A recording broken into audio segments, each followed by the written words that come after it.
ఓం మహాగణపతిపతే నమః. ఓం శ్రీ గురుభ్యో నమః. ఓం శ్రీ మాత్రే నమః. ఈరోజు మనము గురుగ్రహం యొక్క విశిష్టత, గురుగ్రహం అసలు కారకత్వాలేంటి, ఏ రాశిలో ఉచ్చనుందుతారు, ఏ రాశిలో నీచనుందుతారు, ఏ రాశులలో ఎలాంటి ఫలితాలు ఇస్తారు అనే ఒక డిస్కషన్ మనం చేసుకుందామండి. జనరల్గా మనకి నవగ్రహాలలో దేవగురు బృహస్పతికి ఉన్న వాల్యూ అన్ని గ్రహాలలో కంటే కూడా ఈయనకి ఎక్కువ అనమాట. ఈయనకి గురు భగవానుడికి జనరల్గా ఏంటి అంటే మనము ప్రతి మంచి కార్యక్రమాలు, శుభ కార్యక్రమాలు మన ఫ్యామిలీస్‌లో అవ్వచ్చు, మన లైఫ్‌లో అవ్వచ్చు, ఏదన్నా జరగాలి అంటే గురుబలం ఉండాలి అని చెప్పేసి మనము ఉంటూ ఉంటాం. అంటే గురువు యొక్క చూపు మనకి అంత ఇంపార్టెంట్ అవుతుందనమాట. అంత శుభ ఫలితాలను ఇస్తుంది. మనకి క్లాసిక్స్ ప్రకారం చెప్పడం గూడా ఏంటి అంటే, జన్మ జాతకంలో కొన్ని గ్రహాలు దుష్టానాలలో ఉన్నా జన్మ జాతకంలో గురువు కనుక మంచి పొజిషన్‌లో ఉంటే, అలాంటి వ్యక్తి ఎంతటి కష్ట సమయంలోనైనా సరే దైవ బలంతో కూడి లైఫ్‌లో పైకి ఎదగడానికి చాలా మంచి ఆస్కారాలుంటాయని చెప్పేసి మనకి క్లాసిక్స్ కూడా వివరిస్తూ ఉంటాయన్నమాట. సో, ఈ నవగ్రహాలలో గురు గ్రహానికి చాలా విశిష్టత ఉంది. మన లైఫ్‌లో మంచి గురువులు తారసపడాలన్నా, గురువు యొక్క బ్లెస్సింగ్స్ మనకు ఉండాలన్నా, లేకపోతే అంటే గురువు రూపేణ అంటే నార్మల్‌గా బ్రాహ్మణులు గురువు రూపంగా కాకుండా, మనకి విద్య బోధించే ప్రతి ఒక్కళ్ళు కూడా మనకి గురువుకి సంబంధించిన వాళ్ళే అవుతారు కాబట్టి, మనకి కష్ట సమయంలో ఎవరొచ్చి మనకి మంచి మాట చెప్పినా వాళ్ళని కూడా మనము గురుతుల్య మనుషుల్లాగానే మనం కన్సిడర్ చేసుకోవడానికి కూడా వీలుంటుంది కాబట్టి, అలాంటి ఒక గురువు బ్లెస్సింగ్స్ మన లైఫ్‌లో ఉండాలి అంటే, జన్మ జాతకంలో గురువు యొక్క ప్లేస్‌మెంట్ మనకి చాలా ఇంపార్టెంట్ అవుతుందన్నమాట. అయితే జనరల్‌గా మనకి గురువు కారకత్వాలేంటి? గురువు ధనకారకుడు. న్యాచురల్ ధనకారకుడనమాట. సో, మనకి ఈ ద్వితీయ స్థానంలో ఉండే ఆహ్, కారకత్వానికి సంబంధించి ఏదైతే అబండెన్స్, ప్రాస్పెరిటీ, మంచి హ్యాపీనెస్ లైఫ్‌లో ఉండడానికి, శుభ ఫలితాలు, ఎప్పుడు చూసినా లైఫ్ అంతా ఎంజాయ్ చేస్తూ సాఫీగా ఉండే ఆహ్, క ఆహ్, లైఫ్ లీడ్ చేయడానికి కారణము మనకి గురువు అవుతారనమాట. అంటే వీళ్ళకి ఎంత టెన్షన్స్ ఉన్నా సరే అంత అంత ఇబ్బంది పడవలసిన పరిస్థితి లేకుండా ఉంటుంది. అలాగే మనకి లేడీస్‌లో చూసుకున్నట్లయితే గురువు సంబంధితమైన రిలేషన్స్ ఎవరు అంటే పిల్లలు. స్పెసిఫిక్‌గా మగ సంతానం. మనకి గురువు బ్లెస్సింగ్స్ వల్ల మగ సంతానం పుట్టడానికి ఛాన్సెస్ ఉంటాయి. లేడీస్ జన్మ జాతకంలో భర్త యొక్క నేచర్ ఎలాంటిది, భర్త యొక్క క్వాలిటీస్ ఎలాంటివి అనేది గురువు ప్లేస్‌మెంట్‌ని బట్టి చెప్పడానికి ఛాన్సెస్ ఉంటాయి. మనకి నేచురల్ ధనకారకుడు అని చెప్పేసన్నాను. ఐశ్వర్యం మనకి రావడానికి కూడా మనకి గురువు చాలా ఇంపార్టెంట్ అవుతుందన్నమాట. గురువు ప్లేస్‌మెంట్ జన్మ జాతకంలో ఉంటే విలాసవంతమైన ఇళ్లల్లో ఉండడము, మంచి గురువులతోటి డీలింగ్స్ అవ్వడము, సొసైటీలో పేరు పొందిన వాళ్ళతోటి అలాంటి వాళ్ళతో పరిచయాలు పెరగడము, ఇలాంటివన్నిటికి కూడా మనకి గురువు చాలా ఇంపార్టెంట్ అవుతారు. స్కూల్స్, యూనివర్సిటీస్, టెంపుల్స్ అంటే మనకి దేవాలయాలు, ఇతర మతాల్లో ఫాలో అయ్యే వాళ్ళకి చర్చ్ అవ్వచ్చు, మాస్క్ అవ్వచ్చు, మస్జిద్ ఇలాంటి గురుద్వారా ఇవన్నీ కూడా గురువుకి సంబంధించిన ప్లేసెస్ అన్నమాట. అండ్ ప్రొఫెషన్స్‌కొచ్చేసరికి గురువు రిప్రజెంట్ చేసే ప్రొఫెషన్స్ ఏంటి అంటే టీచర్స్. మన మన లైఫ్‌లో మనకి ఉపాధ్యాయులు ఎవరైతే ఉంటారో teachers, school principles, college principles, professors, మనకి లీడర్స్, సొసైటీలో లీడర్స్, రిలీజియస్ లీడర్స్ అంటే ధార్మికమైన లీడర్స్ ఉంటారు కదా మనకి. మనకి ధర్మ ప్రచారాలు చేసే ప్రవచనకర్తలు వీళ్ళంతా కూడా గురువుకి సంబంధించిన ప్రొఫెషన్స్‌లో ఉన్నవాళ్ళనమాట. జ్యోతిష్యం చెప్పే గురువులు, జ్యోతిష్యం నేర్పించే వాళ్ళు, తంత్ర విద్య నేర్పించే గురువులు, హోలిస్టిక్ ట్రైనింగ్స్ ఇచ్చే హీలర్స్, మెడిటేషన్ నేర్పించే గురువులు, యోగా ఇవన్నీ కూడా గురువుకి సంబంధించిన ప్రొఫెషన్స్ అన్నమాట.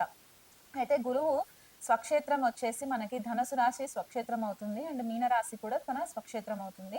మూల త్రికోణ రాశి వచ్చేసి మనకి ధనుసు రాశి అవుతుంది. ఉచ్చ స్థానం మాత్రం కర్కాటక రాశిలో చాలా కంఫర్టబుల్‌గా ఉంటారనమాట గురువు. అండ్ నీచ స్థానంకొచ్చేసరికి మకర రాశి నీచ స్థానం ఉంటుంది. తృతీయ భావం వచ్చేసి గురువుకి మారణకారక స్థానం అని చెప్పేసి అంటూ ఉంటారనమాట. ఎందుకంటే గురువు యొక్క నేచర్ ఏంటి? బోధించడం. అది ఎలాంటిదైనా సరే మనకి టీచింగ్ ఇవ్వడము, అది మనకి గురువు ఇస్తారు కాబట్టి విజ్డమ్‌ని పెంచుకోవడానికి, హ్యూమానిటీ పెంచుకోవడానికి మనకి గురువు కారణమవుతారు. ఇప్పుడు తృతీయ భావానికొచ్చేసరికి ఏంటి అంటే, మన పరాక్రమ భావం. మనము ఎంతగా మనము లైఫ్‌ని మనము విల్ పవర్ తోటి ఛేదించగలము. మనకి కరేజ్ ఎంత ఉంటుంది, మన ధైర్య సాహసాలు ఏంటి, ఇవన్నీ కూడా మనకి తృతీయ భావం నుంచి చూస్తారు కాబట్టి జనరల్‌గా గురువు ఇక్కడ అంతగా యోగించడనమాట తృతీయ భావంలో. అందుకే మరణకారక స్థానము అని చెప్పేసి మనకి తృతీయ భావానికి గురువుకి కనెక్షన్ ఇవ్వబడింది.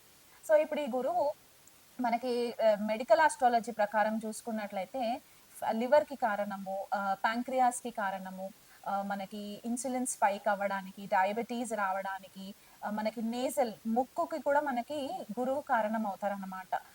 మన శ్వాస ఎలా పీల్చుకుంటున్నాం, ఎందుకంటే జీవకారకుడు గురువు అని చెప్పేసి చెప్తూ ఉంటాం కదా! మనం ఆక్సిజన్ లేకపోతే మనకి లైఫ్ ఉండదు. సో, ఇక్కడ మనం ఆక్సిజన్ ఎలా పీల్చుకుంటాం? ముక్కుతో ఆక్సిజన్ పీల్చుకుంటాం కాబట్టి, ఆ నేసల్ ప్యాసేజ్ ఏదైతే ఉంటుందో, ఇదంతా కూడా గురువుకి కారకత్వాస్ కిందకే వస్తాయన్నమాట. సో, కొన్నిసార్లు చాలా మట్టుకు మనం వినేదేంటి అంటే, గురువు చాలా మంచి ఫేవరబుల్ రిజల్ట్స్ ఇస్తారు. గురువు దశ వస్తుంది అనంగానే మనకి మంచి రాయల్ స్టాటస్ వస్తుంది. మనం అన్ని విధాలుగా హ్యాపీ లైఫ్ లీడ్ చేస్తామని చెప్పేసి వింటూనే ఉంటూ ఉంటాం. కానీ, అదే గురువు మనకి కొద్దిపాటిగా ఆరోగ్యం విషయంకొచ్చేసరికి ఫ్యాటీ లివర్ ఇష్యూ ఇవ్వడము, ఒబిసిటీ అంటే అధిక బరువు ఉండే ఆహ్, ఆహ్, మనుషులు మనకు కనిపిస్తూ ఉంటారు కదా! వాళ్ళకి హెల్త్ ఇష్యూ ఉండడం వల్ల వాళ్ళు ఉన్న ఏజ్ కంటే కూడా ఎక్కువ లావుగా ఉండడానికి కూడా కారణం ఇక్కడ గురువు ఇస్తారనమాట. సో, గురువు కనుక మనకి కొంచెము ఎఫ్లిక్షన్ ఉంటే అంటే నీచలో ఉన్నా లేకపోతే శత్రు క్షేత్రాలలో ఉంటే గనక కొద్దిగా మనకి లివర్‌కి సంబంధించి ఇబ్బందులు, డయాబెటీస్, హైపర్ టెన్షన్, కొన్నిసార్లు యాంగ్జైటీ, స్ట్రెస్ ఇలాంటి ప్రాబ్లమ్స్ తొందరగా టెన్షన్ పడడము, ఇలాంటివి కూడా ఇచ్చే ఛాన్సెస్ మనకి కనిపిస్తాయి. నేజల్‌కి సంబంధించి సైనస్ ఇష్యూస్ రావడము కూడా గురువుకి కొద్దిగా మనకి కనెక్టివిటీ ఉంటుంది. ఎందుకంటే ముక్కు భాగంకి ఆక్సిజన్ పీల్చుకోవడానికి విండ్ పైప్ ఇవన్నీ కూడా మనము గురువు అని చెప్పేసి అనుకున్నాం కదా! సో, ఆ రకంగా చూసుకున్నప్పుడేంటంటే కొద్దిగా జన్మ జాతకంలో గనక గురువు పాపగ్రహ వీక్షణలో ఉన్న, పాప క్షేత్రాలలో ఉన్న, దుస్థానాలలో ఉన్నప్పుడు కొద్దిపాటిగా మనకి శ్వాసపూరితమైన ఇబ్బందులు కూడా రావడానికి ఈ గురువు కారణం చేస్తారనమాట. సో, మనము బ్లైండ్‌గా గురువు పలానా రాశిలో ఉన్నారు కాబట్టి మంచి ఫేవరబుల్ రిజల్ట్స్ ఇస్తాయని చెప్పడానికి మనకి ఒక 1 పాయింట్ బేస్ చేసుకొని చెప్పడానికి లేదు. ఇండివిడ్యువల్‌గా మనము మొత్తం జన్మ జాతకం కన్సిడరేషన్ చేసుకున్న తర్వాతే మనం ఆ కన్క్లూషన్‌కి రావాలన్నమాట. ఎందుకంటే కొన్ని లగ్నాలకి గురువు పాపి అవుతారు. శుభ గ్రహం కాదనమాట కొన్ని లగ్నాలకి. ఫర్ ఎగ్జాంపుల్ తులా లగ్నంకి, మకర లగ్నానికి గురువు అంత మంచి ఫేవరబుల్ రిజల్ట్స్ ఇవ్వరు. సో, అలాంటప్పుడు ఏమవుతుందంటే మనం ఏదైతే బ్లైండ్‌గా మనం క్లాసిక్స్ చెప్పిన రూల్‌ని బట్టి మనము ఫాలో అయిపోతే మనం కొద్దిగా అక్కడ ప్రెడిక్షన్స్‌లో కొద్దిగా ప్రాబ్లమ్ రావడానికి ఛాన్సెస్ ఉంటాయి. సో, జనరల్‌గా ఇప్పుడు మనము ఈ డీటెయిల్స్ బేసిక్ ఇన్ఫర్మేషన్ తెలుసుకున్నాం గాబట్టి, గురువు మేషరాశి నుంచి మీనరాశి అంటే గురువు మేషంలో ఉంటే ఎలాంటి రిజల్ట్స్ ఇస్తాయి, వృషభంలో ఉంటే ఎలాంటి రిజల్ట్స్ ఇస్తాయి అనేది ఇండివిడ్యువల్‌గా మనం తెలుసుకునే ప్రయత్నం చేద్దాం. సింహరాశిలో ఉంటే జన్మ జాతకంలో ఎలాంటి ఫలితాలు ఇస్తారు? సింహరాశి జనరల్‌గా మనకి రూల్ చేసే గ్రహం వచ్చేసి రవి గ్రహం అవుతుంది కాబట్టి, ఇక్కడ రవికి, గురువుకి మంచి న్యాచురల్ ఫ్రెండ్‌షిప్ అనేది ఉంటుంది. అంటే ఒక రాజు అండ్ ఆ రాజదర్బారంలో ఉండే ఒక గురువు. ఆహ్, రా మనము మూవీస్‌లో చూస్తే పూర్వకాలంలో రాజులు ఎప్పుడైతే రూల్ చేసేవాళ్ళో వాళ్ళకంటూ ఒక రాజగురువు ఉండేవాళ్ళు.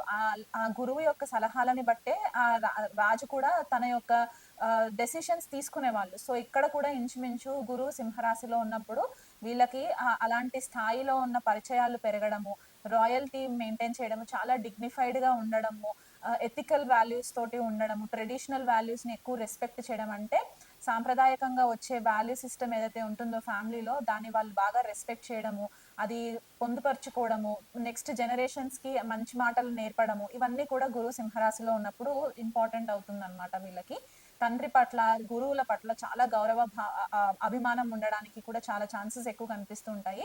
వీళ్ళు మంచి పొలిటికల్ కెరియర్‌గా లేకపోతే న్యాచురల్ లీడర్స్‌గా, అడ్మినిస్ట్రేటర్స్‌గా, టీచర్స్‌గా, ట్రైనర్స్‌గా ఇలాంటి కెరియర్స్‌లో కూడా వీళ్ళకి క్లిక్ అవ్వడానికి మంచి పాసిబిలిటీస్ ఉంటాయి. మూవీ ఇండస్ట్రీస్‌లో ఉంటే గనక అక్కడ కూడా వీళ్ళు మంచి ఎంటర్‌టైనర్స్‌గా కూడా రాణించడానికి, షైన్ అవ్వడానికి చాలా ఫేవరబుల్‌గా ఉంటుందన్నమాట.